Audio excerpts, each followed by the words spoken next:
ओम। प्रिय बच्चों, पिछली वीडियो के माध्यम से हमने और आपने पंडिता रमाबाई पाठ पढ़ा था।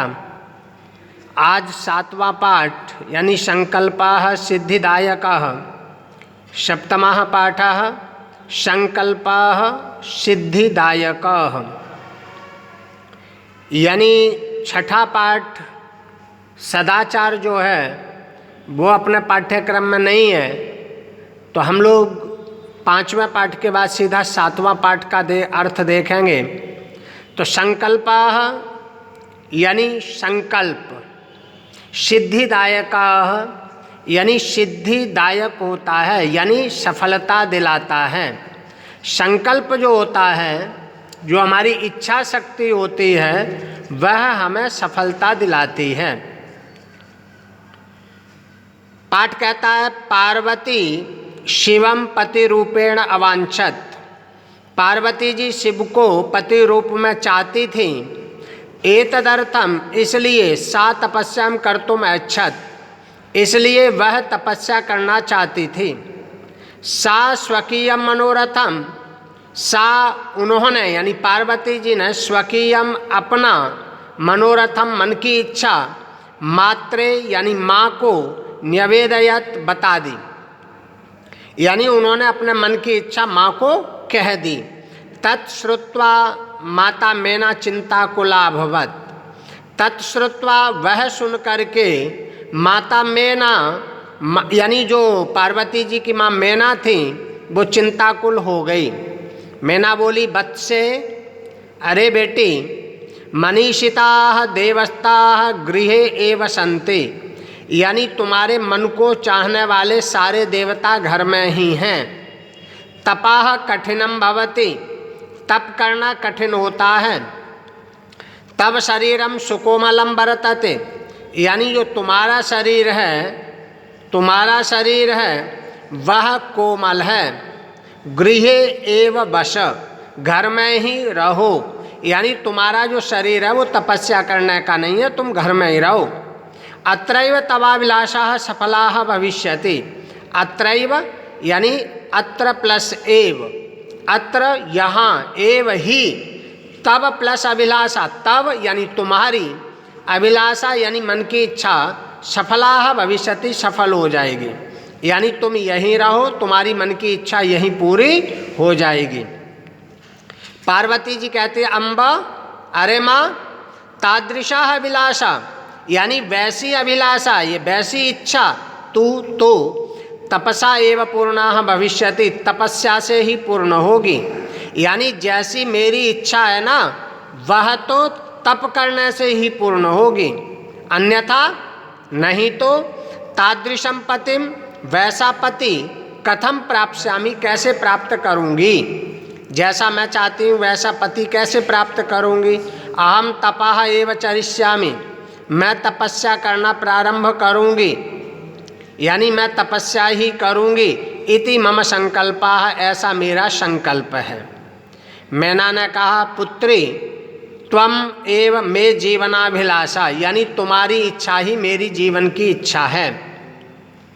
पार्वती जी कहती है सत्यम, सच है। सत्यम यानी सच है। परम मम मनाः लक्ष्यम प्राप्तुम आकुलितम वर्तते, परंतु मेरा मन लक्ष्य को प्राप्त करने के लिए बेचैन है।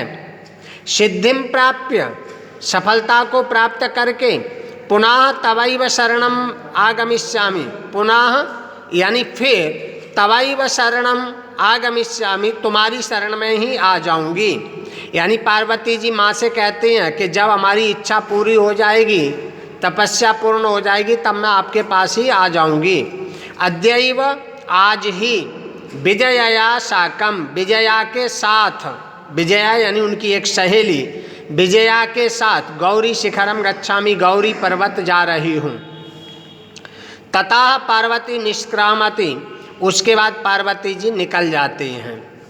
पार्वती मनसा वचसा कर्मणा च, यानी पार्वती जी मन वाणी और कर्म से तपः एव तपति स्म, तपस्या करना प्रारंभ कर देती है।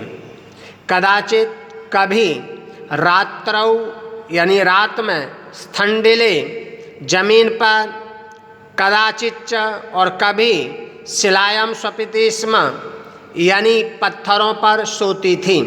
पार्वती जी कभी जमीन पर तो कभी पत्थरों पर सोती थी। एकदा विजया वदत, एक बार विजया बोली। विजया ने कहा, सखी तपाह प्रभावात, तपस्या के प्रभाव से यानी तुम्हारे तप के प्रभाव से, हिंस्र पशवः अपि तव सखायाः जाताः, हिंसक जानवर भी तुम्हारे मित्र हो गए। पंचाग्नि व्रतमपि तुम अतपः, और तुमने पंचाग्नि व्रत भी पूरा कर लिया। पुनरपि तव अभिलाषाः न पूर्णाभवत्, फिर भी तुम्हारे मन की इच्छा पूरी नहीं हुई।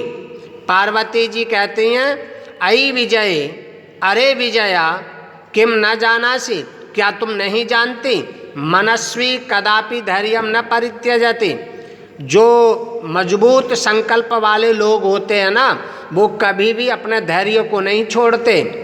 अपि च मनोरथा न मगति ही नास्ति, जब तक अपने मन की इच्छा को पूरा प्राप्त नहीं कर लेते। यानी जो मजबूत संकल्प वाले लोग होते हैं वो अपने लक्ष्य को जब तक प्राप्त नहीं कर लेते तब तक वो रुकते नहीं हैं। विजया कह रही है, त्वम वेदम अधीतवती, तुमने वेद पढ़ लिए। यज्ञम संपादितवती, यज्ञ संपन्न कर लिए। तपाह कारणात्, तप के कारण से। जगति तव प्रसिद्धि, संसार में तुम्हारी प्रसिद्धि भी हो गई। अपर्णा इति नामना अपि त्वं प्रथिता, अपर्णा नाम से भी तुम जाने जाने लगी। पुनरपि तपसा फलम नैव दृश्यते, फिर भी तपस्या का फल दिखाई नहीं दे रहा है।